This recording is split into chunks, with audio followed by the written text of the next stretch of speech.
Va-t-il y avoir une pénurie d'eau potable en France, tel qu'on nous le dit?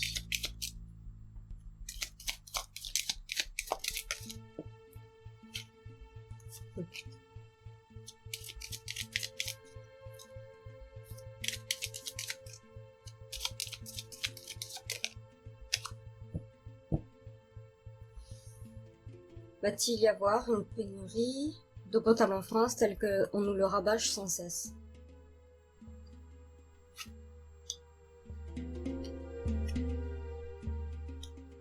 Mhm.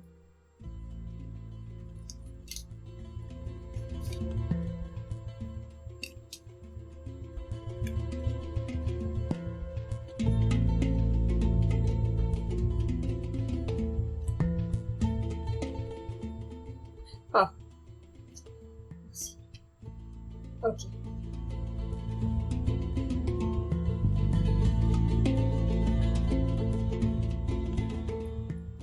Va-t-il y avoir une pénurie d'eau potable en France, tel qu'on nous le dit sans cesse? Ok. Faut payer. On paye. On nous fait payer.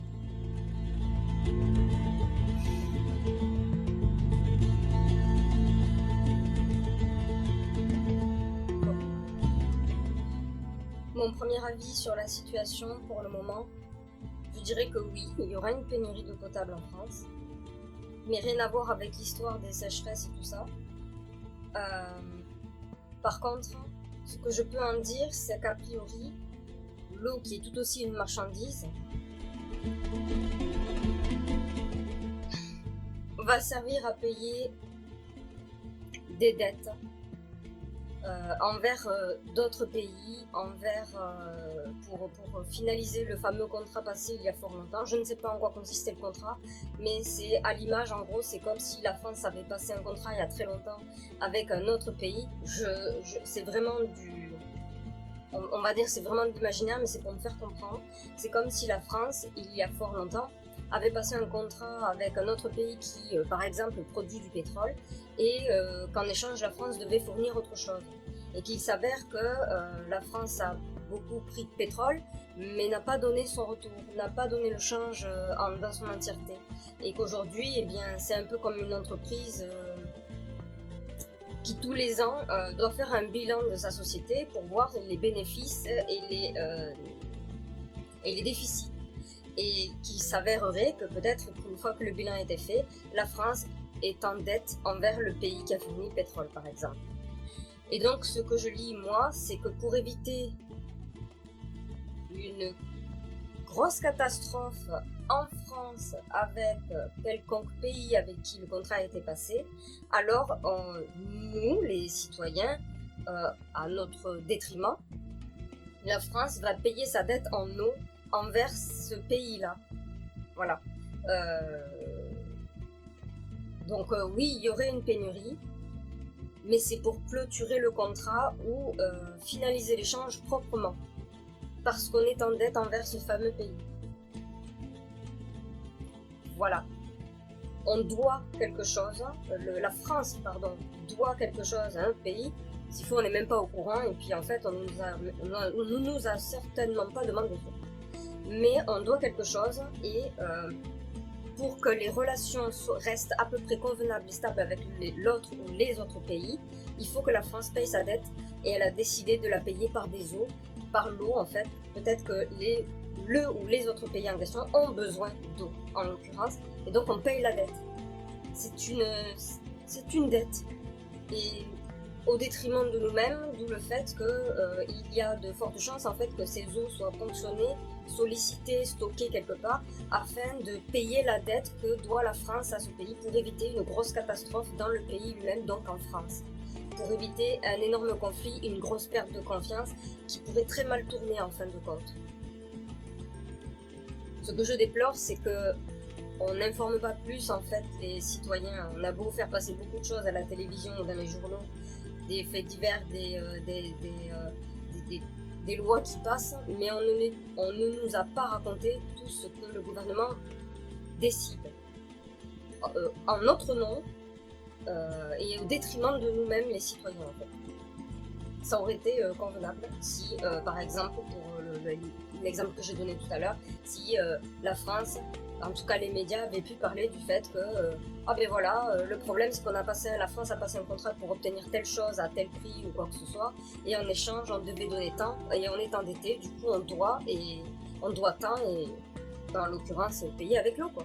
Si ça avait été expliqué avant, les gens seraient peut-être moins en colère. En tout cas. Parce que les surprises, au bout d'un moment, voilà, ça ne plaît pas à tout le monde tout le temps. Au bout d'un moment, c'est pas possible. Donc voilà, c'est ce que je peux dire. C'est tout ce que je peux dire pour le moment. Pénurie, oui, mais en fait, dette.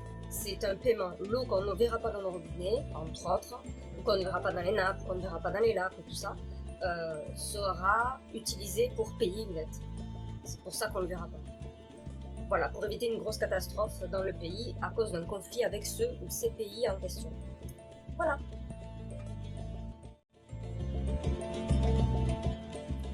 Est-ce que l'eau de la France, l'eau potable de la France, même des pluies et tout ça, est-ce que les eaux de la France vont être utilisées pour payer des dettes envers d'autres pays ou un pays?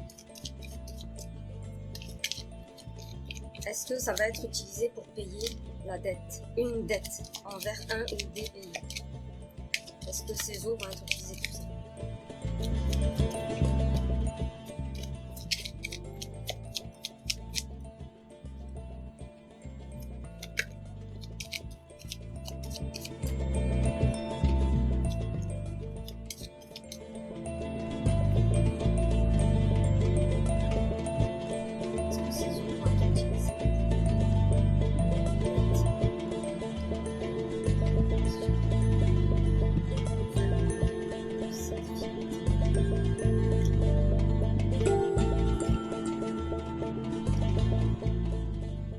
Oui, en fait, on paye une dette.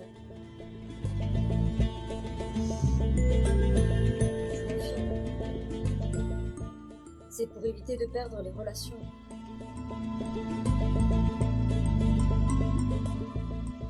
Tout le monde sait qu'un pays n'aime pas un autre pays. Un pays est allié ou adversaire avec un autre pays.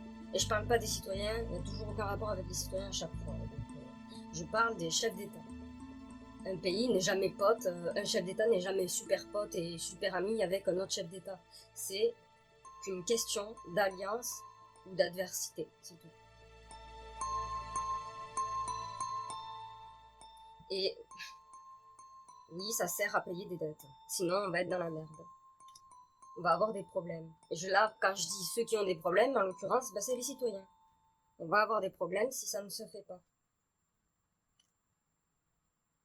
Ouais. Il faut absolument... S'il y a de bonnes relations, si la dette est payée, en gros, si le gouvernement français paye la dette envers le ou les autres pays en question, de bonnes relations seront toujours maintenues, et en plus de ça, ceux ou ces pays en question seront comme des alliés, et nous ont des moyens de nous aider. Voilà, ont les moyens de nous aider. Il faut payer. Ce qui est logique. Il faut payer. Donc c'est une dette. Effectivement, si la France paye sa dette, on aura plus d'aide de la part de ceux ou ces pays. En tout cas, il y a quelque chose qui nous permet d'aider la France, hein, je précise, mais qui permet d'aider la France. Je ne sais pas si ça concerne les citoyens spécifiquement ou ceux qui gouvernent ou les investisseurs, mais en tout cas, ceux ou ces pays ont les capacités de nous aider, ou en tout cas d'aider la France. Voilà. Donc, oui.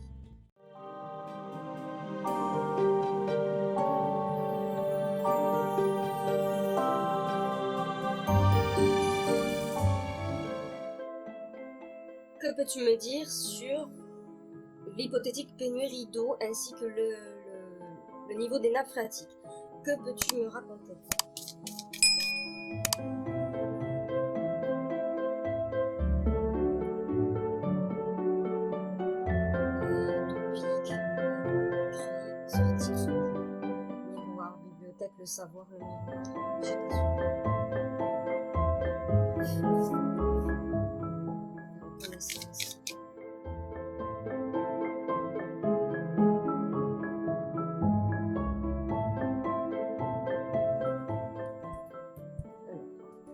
que peux-tu me dire sur la pénurie, l'hypothétique pénurie d'eau et le niveau de nappe phréatique, leur utilisation dans un futur plutôt proche, parce que j'estime quand même que 2025-2030 c'est plutôt proche de notre propre génération.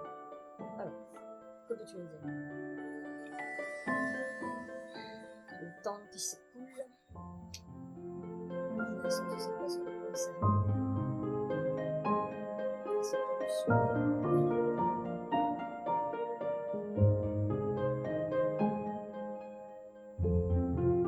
c'est brisé.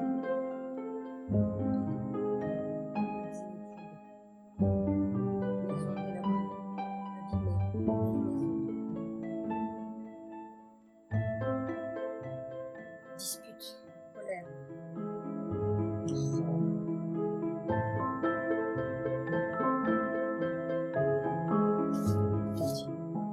Que peux-tu me dire?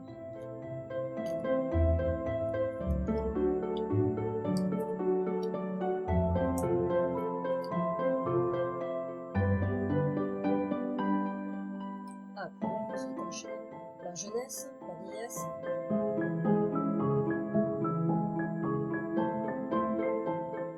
Ça s'appelle de l'espoir.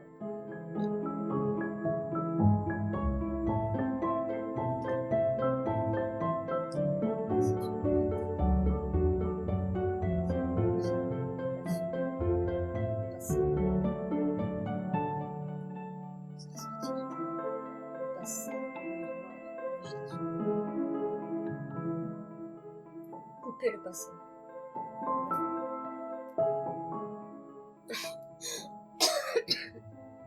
Je vois pas le rapport avec la pénurie.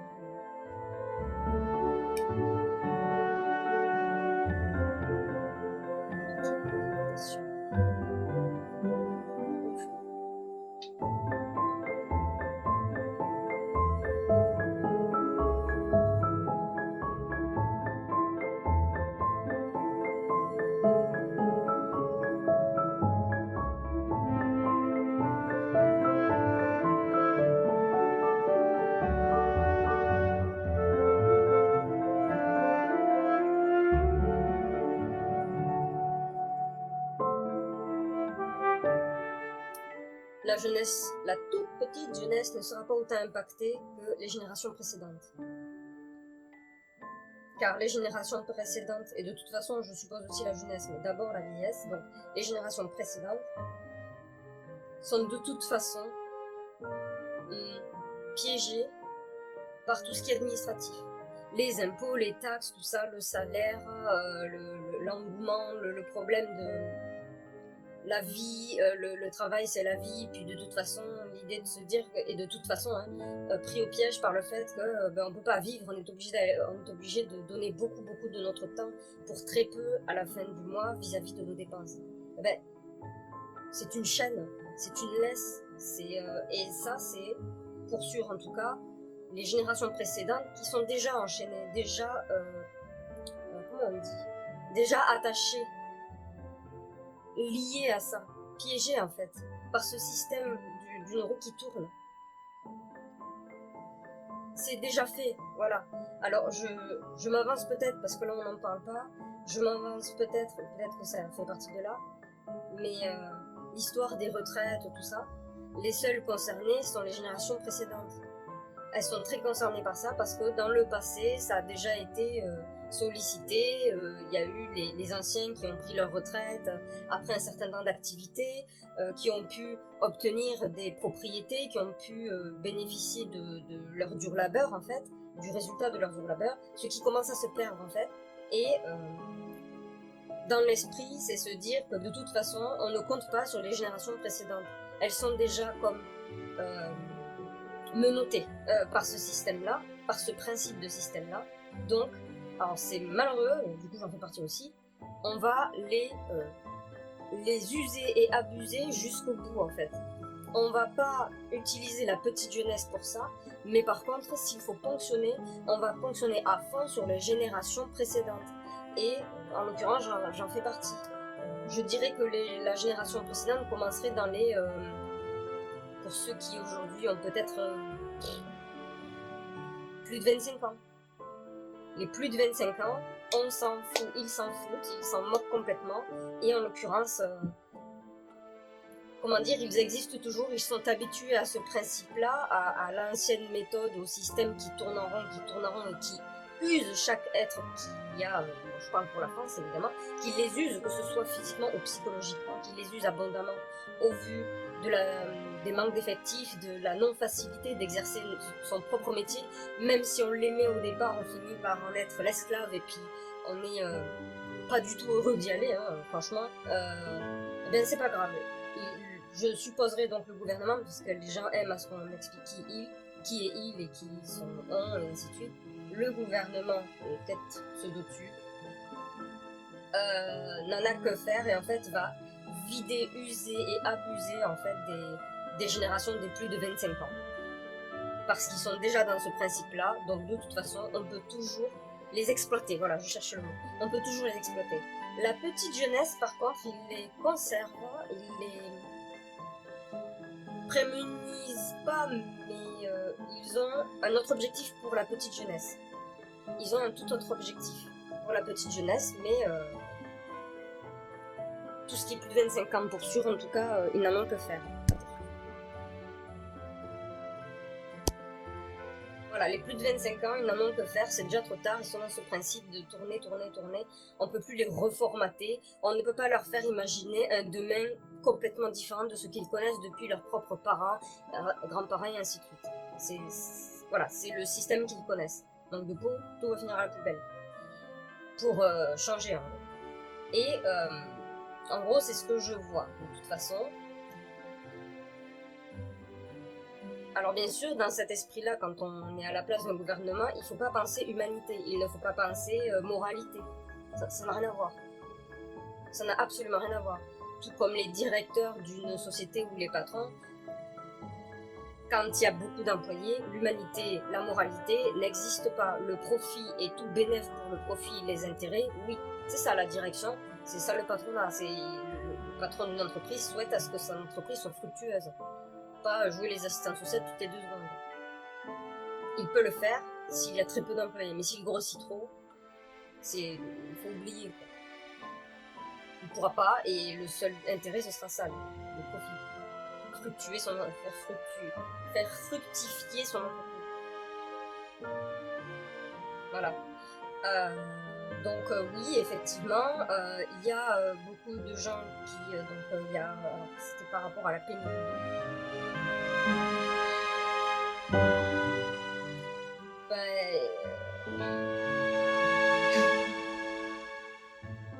Beaucoup de personnes attendent que ça finisse par se stopper, que ça s'arrête. Beaucoup de gens sont pressés que ça se stoppe. Ou bien on entraîne...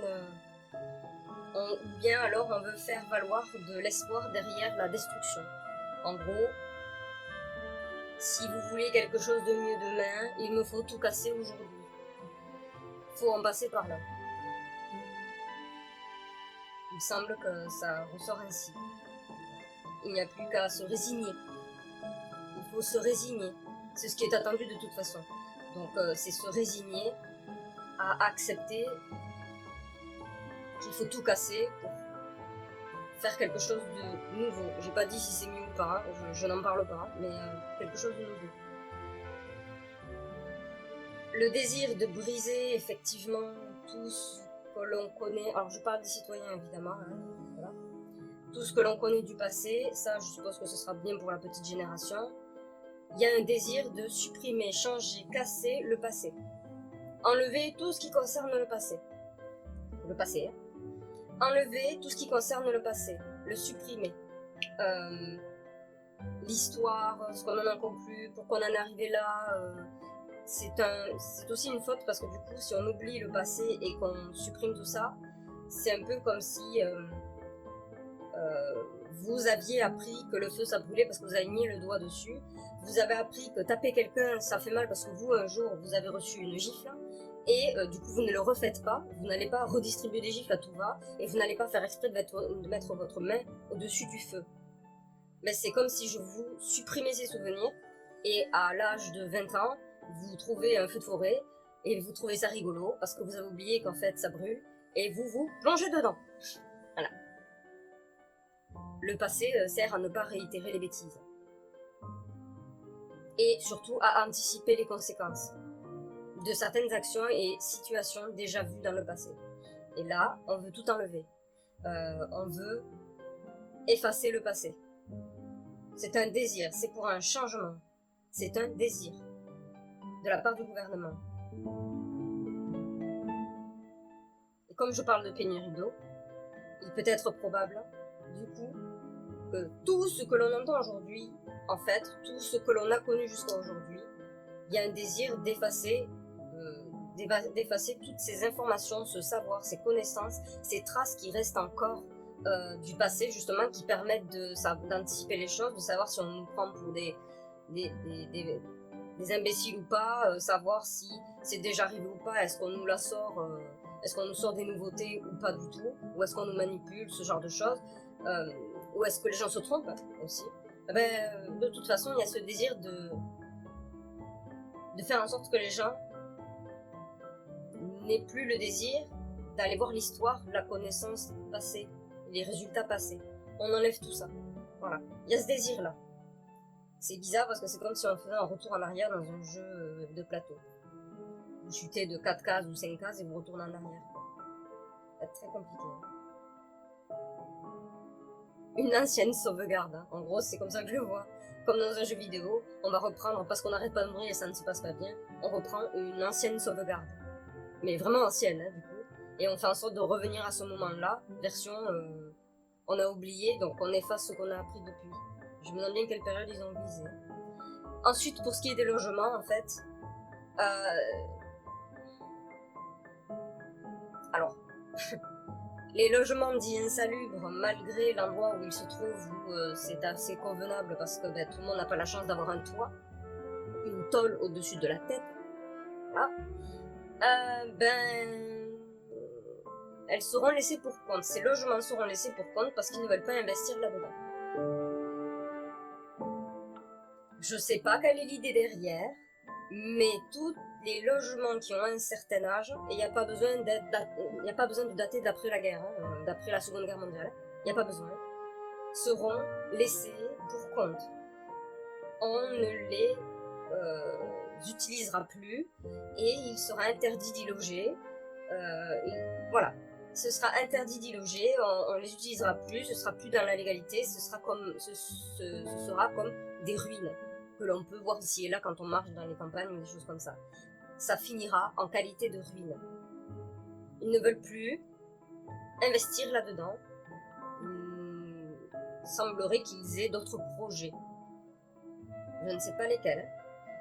Je vais juste hypothétiser des constructions de logements très proches des villes, des très grosses villes, des constructions de logements très proches des grosses villes, pour qu'il n'y ait plus de vie dans les coins ruraux. Voilà. D'où le fait de délaisser complètement, ne plus apporter de l'aide, ne plus, donc la commune n'ait plus les moyens de pouvoir maintenir la vie dans son village, terminé. Voilà. Ils veulent délaisser ce genre de logement, les coins ruraux, les maisons dites un peu délabrées, ou qui ne répondent pas aux lois actuelles vis-à-vis de l'écologie et tout ça. On délaisse. Parce que de toute façon, très peu peuvent répondre à la demande. Et il va y avoir un problème au niveau nourriture.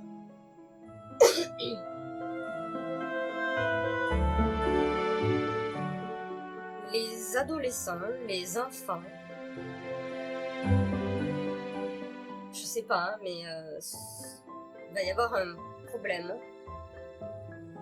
Je dirais même de la malnutrition. Parce que changement d'aliments, changement de mode alimentaire, soudain, peut engendrer des carences. Et je dirais que il y a un problème de sous-alimentation, de difficulté de se nourrir, que ce soit pour les enfants, les adolescents, les écoliers, il va y avoir des problèmes. Il y en a qui pourront encore manger, puis d'autres qui auront de plus en plus de difficultés. Et du coup, celui qui peut toujours manger, peut-être n'est pas dans la même situation que celui qui ne peut pas. Et ça peut engendrer des conflits, parce que chacun a une attente différente. Moi, j'ai déjà à manger, alors j'attends d'avoir un toit. Tandis que ceux qui n'ont pas à manger se disent, alors le toit c'est bien mignon, mais j'ai faim. Donc il n'y a pas les mêmes attentes. Il peut y avoir des conflits vis-à-vis du fait que les attentes ne sont pas les mêmes. Mais il y aura un problème de nourriture à ce moment-là, peut-être même ce sera à la cantine, je ne sais pas, au niveau scolaire. Mais il y a un problème d'alimentation, de sous-alimentation, de malnutrition certainement qui se développera. Et on parle toujours de la pénurie de miel. Ça c'est bizarre quand même. C'est très très bizarre.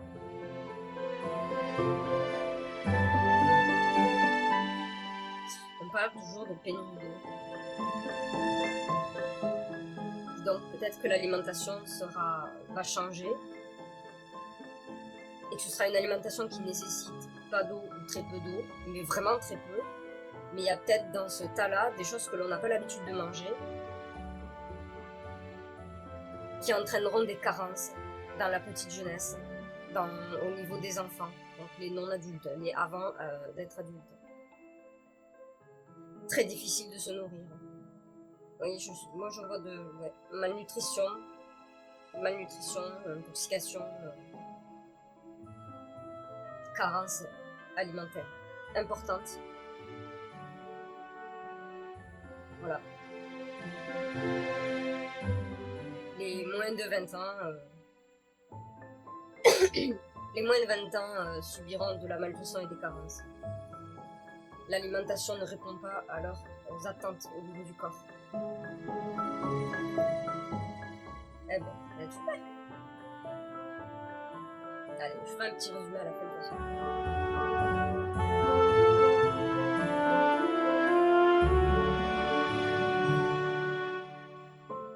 Affirme ou infirme ce que je viens de dire.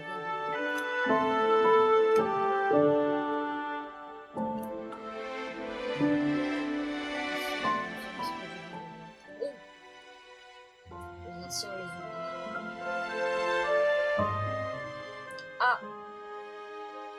Apparemment, on ne se résigne pas assez rapidement. On a encore envie de pouvoir.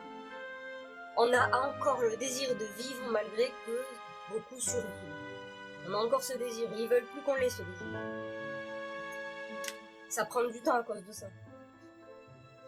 On ne se résigne pas assez rapidement à accepter comme la dalle, quoi. Voilà.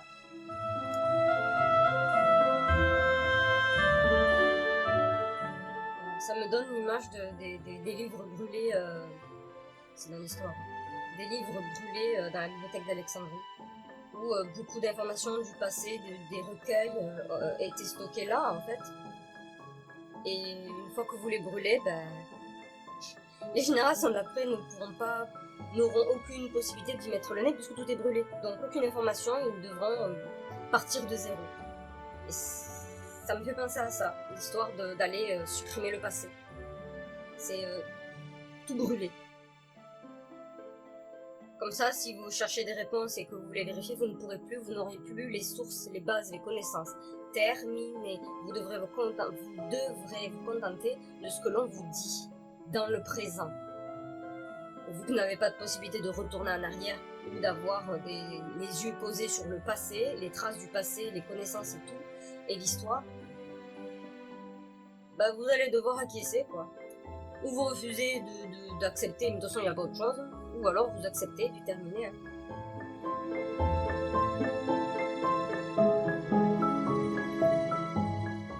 Alors c'est assez bizarre parce que le fait de délaisser tous les bâtiments, les maisons, les logements les plus éloignés possibles, qui ne répondent pas aux lois actuelles, qui demandent un investissement financier assez conséquent, ça le gouvernement le sait très bien. Seulement, comme vous vous en doutez, il y a des gens qui ont beaucoup de moyens financiers, qui pourraient s'approprier ces fameux logements que l'on veut délaisser, qu'ils veulent délaisser, pour une poignée de miettes de pain. Une toute petite bouchée de pain.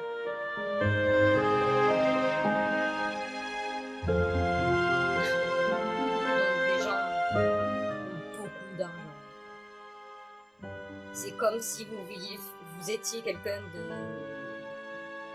qui avez un compte en banque extrêmement conséquent, vous avez des amis qui ont le même compte en banque que vous, et vous voulez faire un cadeau, sauf que vous n'avez pas d'idée, vous vous dites, il y a une maison là-bas, elle est pas mal, alors que c'est des anciens, en gros, qui ont galéré toute leur vie pour pouvoir s'acheter cette maison dans un coin complètement rural, très très éloigné, donc qu'il a bâti même s'il faut de ses propres mains, et que vous avez beaucoup d'argent, vous avez un compte en banque qui est en explose, limite, qui est en vomi, vous allez virer la personne, la descendance donc, de cette famille qui a galéré et bâti cette maison qui est magnifique pour autant, d'il y a très longtemps, et vous allez donc saisir ce logement, saisir le sol, saisir tout, en gros, pour l'offrir pour une bouchée de pain, à un ami qui a le même compte en banque que vous.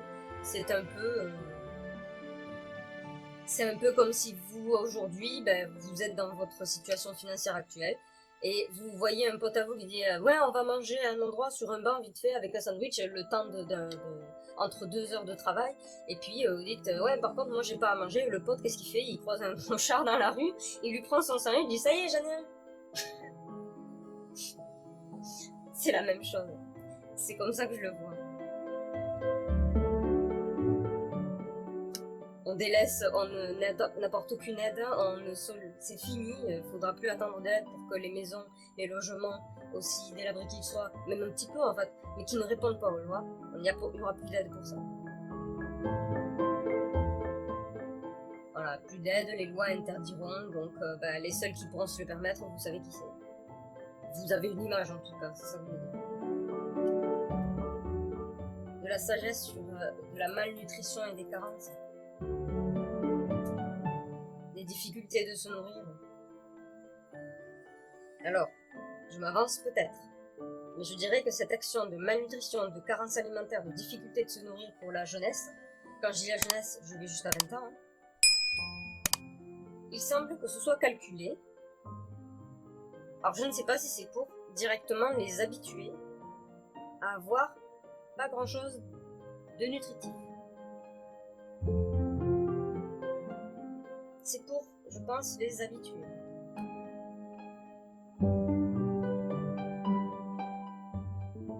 Et en quelque sorte, résigner, par la force, résigner leur corps. Habituer leur corps à ne plus avoir besoin d'autant, à ne plus avoir besoin de telle protéine ou telle chose. Les habituer petit à petit, de force. Si je devais donner une image, c'est comme si vous habituez, en fait, vous étiez en train d'essayer d'habituer une jeunesse à se suffire à grignoter un verre de grain par jour. Je sais pas, un verre de grain de raisin, un verre de fraise ou un verre de pâte. Juste ça, c'est tout, pour toute la journée. Voilà, vous les habituez à ça. Pour tous devenir astronautes demain, du coup. Allez, c'est fini. Que peux-tu me dire sur la pénurie d'eau en France, la pénurie hypothétique d'eau en France, le niveau des nappes phréatiques? Qu'est-ce que tu peux me dire en vrai là-dessus? Que peux-tu me dire?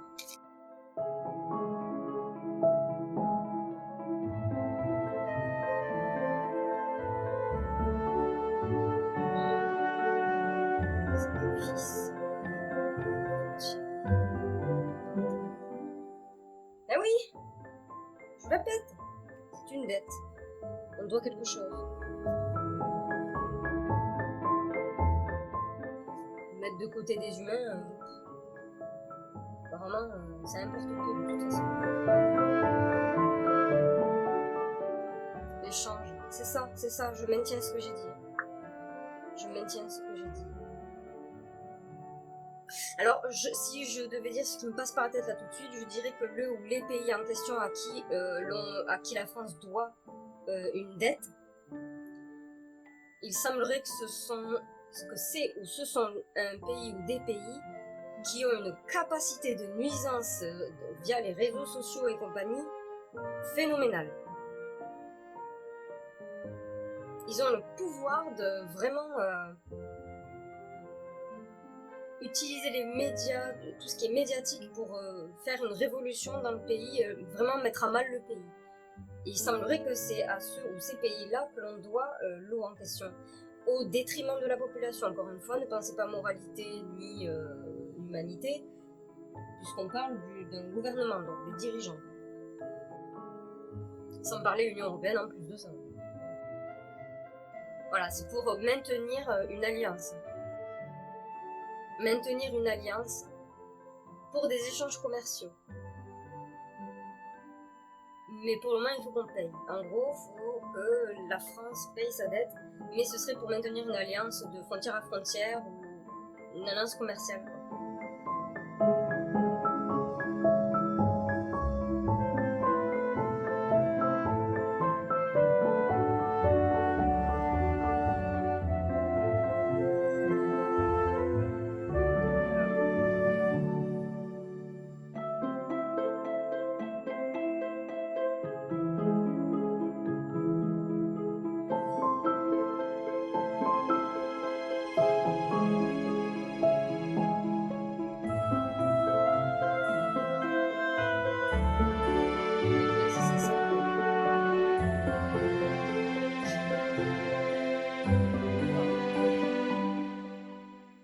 Certes, on n'en parle pas beaucoup, mais on en parle pour d'autres pays dictatoriales, mais la procédure pour payer la dette, normalement, c'est condamnable, juridiquement parlant. Je sais pas de quelle peur on parle, mais je dirais que... Alors, je dirais que là où les pays en question à qui l'on doit cette dette, que le gouvernement paiera par l'eau, les eaux, dont on ne pourra pas bénéficier beaucoup. Il semblerait que ces pays contribuent au contrôle des frontières, malgré tout, contribuent pour le moment, parce que c'est toujours pareil, on parle d'alliance, contribuent à ce que les personnes dites immigrées ou immigrantes d'ailleurs, d'un pays étranger et compagnie, on sait très bien que comme pour tous ceux qui existent, dans l'ensemble de ces personnes, il peut y avoir des personnes extrêmement dangereuses qui n'ont qu'un but, c'est-à-dire tout casser, quoi, hein, voilà, tout détruire, faire des actions complètement interdites, quoi, et dangereuses, qui font peur, bref, que beaucoup de personnes. Mais et qu'en fait, cette alliance permet cette alliance, donc ceux ou ces pays, leur part de contrat, c'est aussi donc de contrôler les personnes qui passent les frontières.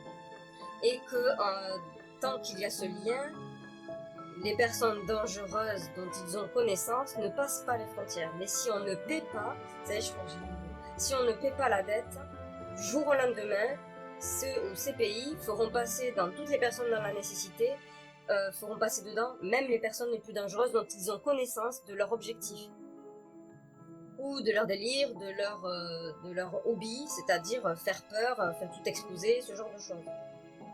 Si on ne paye pas notre dette, il se pourrait fortement que du jour au lendemain, il y ait des grosses catastrophes en France. Et que tant que l'on a ce contrat, cette alliance, entre autres, ça n'arrive pas. Sinon, c'est très peu du hasard et, prévisible, assez prévisible malgré tout, et repéré par nos services à nous en France. Voilà. Cette facilité-là d'informations échangées. Mais du jour au lendemain, si on ne fait pas ça, ils nous envoient tout le stock de personnes très dangereuses pour quiconque. Je ne sais pas quel pays, mais on peut avoir des idées. Hein. Donc, du coup, il faut qu'on paye la dette. Ok.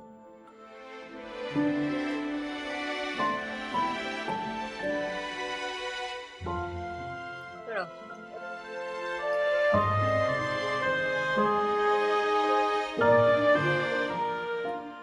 Le ou les pays en question à qui nous devons cette dette contiennent une quantité de citoyens très croyants pratiquants religieux. Je ne sais pas quelle religion, ça importe très peu dans cette histoire. Mais en tout cas,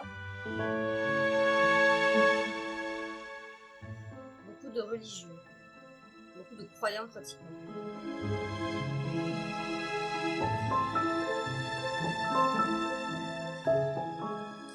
J'ai l'impression que niveau des frontières France et puis peut-être venant d'autres pays bien plus loin où on est coupé par un ou deux pays en gros, un océan, une mer, n'importe quoi, l'on reçoit, je sais pas si on reçoit ou on envoie, mais je pense qu'on reçoit.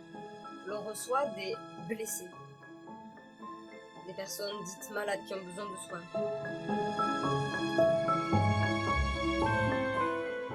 Ou bien c'est le commerce qui est complètement fragilisé. Pour le moment, le commerce est très fragilisé parce qu'on n'a pas payé la dette encore. C'est en cours. Mais l'échange est très fragilisé.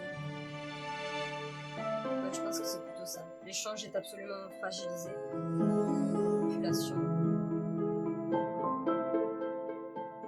Il y a encore le désir d'effacer le passé, hein, voilà. Et il y a une histoire, bon, là ça me parle pas beaucoup, mais il y a une histoire de manipulation d'un chef d'État. Est-ce qu'on s'en doutait? Oui! Ça ne me parle pas beaucoup. Évidemment, comme on le sait tous, la peur, la plus grosse des peurs, des craintes de quiconque, de la situation, enfin des citoyens, c'est juste parfait. C'est un très très bon outil pour toute personne qui veut gouverner sur une population. C'est un très bon outil. La peur la plus extrême. C'est vraiment au top. On peut faire ce que l'on veut d'une population comme ça. Par contre, je sais pas si c'est un pays qui est à l'est actuellement, hein, ou si ça vient du sud, hein, mais du sud-est, mais je sais pas. J'hésite entre les deux, quoi. Entre les deux zones. Le pays en question où on paye en eau. Il semblerait qu'en plus de ça, en faisant venir les personnes de ces pays en question, à qui l'on doit on a une dette, vers qui on a une dette, pardon, il semblerait qu'il y ait un désir de mélanger, en fait, de faire en sorte qu'il y ait, comment dire ça, des accouplements entre des citoyens de sous ces pays et les citoyens d'ici, de France. Donc, créer un lien même par la population. Donc c'est les citoyens, pour la plupart, parleraient d'amour, de bébé et tout ça, et en gros, papier, mariage, descendance. Papier, mariage, descendance, résidence. Résider en France. Résider en France. Ou dans le ou les pays en question. C'est ou l'un ou l'autre. Mais il y a une histoire de mélange des... je dis mélange à cause de ça, mais c'est pas... ce qui est attendu, c'est pas le mélange du sang ou je sais pas quoi, ça n'a aucun rapport. Pour moi, tout est administratif. Et oui, le mélange du sang aussi, donc des bébés, qui en découleront et qui seront résidents de l'endroit où ils sont nés, donc le pays concerné. Un espèce d'échange dans ce genre-là, qui crée un lien assez fondamental entre deux pays, par exemple, qui ne se côtoient pas de frontière à frontière. C'est aussi cette manière-là qui fut utilisée par le passé, il y a fort longtemps, en fait, pour être détenteur d'un pays, en gros, que ce soit même colonial. Voilà. Il n'y a pas que faire la guerre qui fonctionne, hein, et il y a aussi... à l'époque, en tout cas, il y a fort longtemps, c'était une manière utilisée. Il y a aussi le mélange et le fait qu'il y ait une population extérieure qui vienne et qui se mélange. C'était dans le passé, c'est au niveau asiatique, me semble-t-il, de souvenir, que c'est déjà arrivé. Ah ben, ce que l'on pourrait donc avoir comme image vis-à-vis de Gengis Khan. Voilà. Bon, d'accord, mais peuplé par les bébés. Voilà. Donc colonisé par les bébés. Il y a la guerre, la religion, il y a tout ça, mais ça existe aussi et comment dire, ça a eu fonctionné quand même. Tout n'est pas éternel évidemment. Mais je pense qu'il y a quelque chose comme ça. La colonisation par les bébés et les papiers. C'est important parce que qui dit mariage dit lieu de résidence officiel avec les papiers. Voilà. Tant que l'administration existe, hein, c'est comme ça. Bon, bah, je ferai un résumé à la fin parce que Mais c'est intéressant, bien qu'on parle toujours d'une pénurie d'eau, et il s'avère qu'à chaque fois que je tire sur la pénurie d'eau, on me parle de la raison de la pénurie d'eau, des causes et des conséquences. Effectivement, je me suis attardée sur pénurie d'eau, mais en fait c'est un outil. En gros, dans la description de mes tirages, c'est un outil. Bon allez, c'est trop loin. J'ai terminé.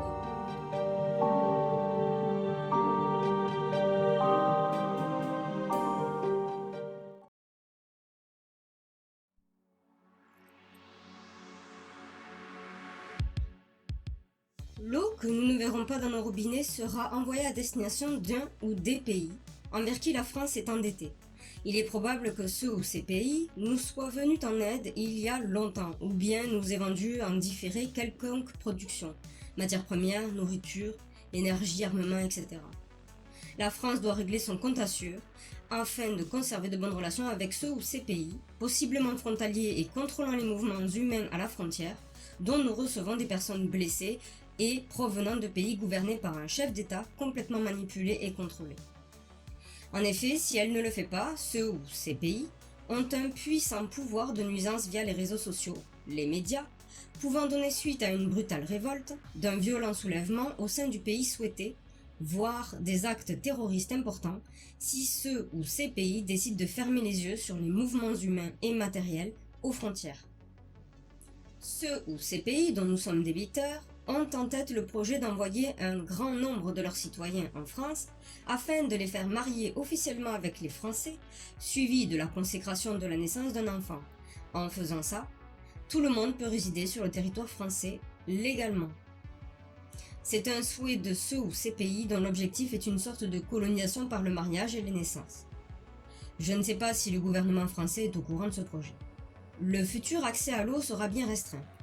La vieillesse, donc plus de 25 ans, sera sacrifiée au nom du travail, de la production, de l'exploitation et des impôts. L'idée est de ponctionner les plus de 25 ans, car ces derniers sont déjà bien habitués à travailler, payer, connaître quelques droits au niveau du travail. Contrairement à la petite jeunesse, où tout reste à faire, tous peuvent être habitués à un futur différent. Il semble qu'une des habitudes en vue soit l'alimentation, en changeant la source alimentaire, l'absence d'utilisation d'eau, la quantité absorbée bien plus petite. Tout cela entraînera de la malnutrition, de fortes carences, voire quelques intoxications alimentaires. En procédant de force à tout ceci, les organismes des futurs adultes seront donc habitués à réclamer beaucoup moins de ressources. En ce qui concerne la connaissance de cette jeunesse, l'accent est mis sur la modification ou la suppression du passé, de l'histoire, des légendes, etc. Une espèce d'autodafé 2.0. Beaucoup penseront qu'il faut supprimer le passé pour aller vers le nouveau. Mais connaître le passé nous permet d'anticiper le futur et de ne pas commettre les mêmes erreurs à l'avenir. Il y a un désir de ne plus aider les logements aussi, non conformes aux nouvelles lois et éloignés des grandes villes, de les abandonner, ainsi que leurs occupants, de ne plus leur permettre d'accéder aux énergies par exemple. Tout ceci dans le but de vider les zones rurales, concentrer la population dans les grandes villes, forcer une migration importante et la liberté d'effectuer une vente immobilière à des personnes très aisées, voire haut placées. La clé attendue de notre part, c'est la résignation, mais il semble que nous soyons très têtus. Nous voulons encore vivre, même si beaucoup survivent aujourd'hui.